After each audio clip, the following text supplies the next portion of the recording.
Yayadyad po tayo nito. Yan.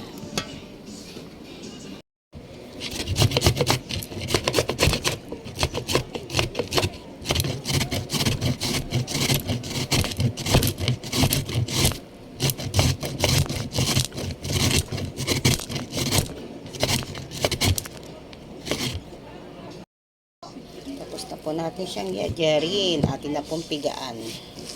Pigaan po natin siya ng ganito. Yan.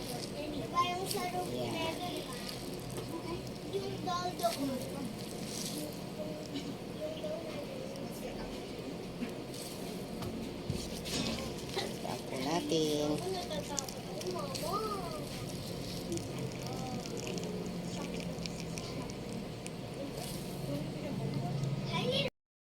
Yan na po ang kanyang tubig. Hiwa tayo ng carrots para pang sahog po sa ating atsara.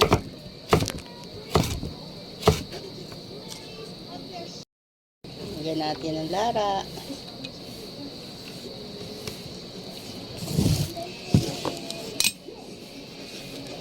Konting asin.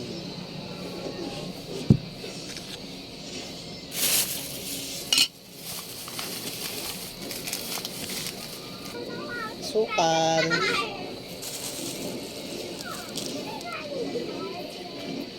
Suka.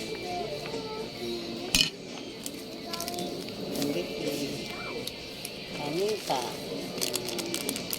Ito na po ang ating iskabeche o atsara. Ayan po. Hintayin lang natin siya. Nakadalawa po tayong garapong. Isang malaki at isang maliit. Tara po yan sa prito.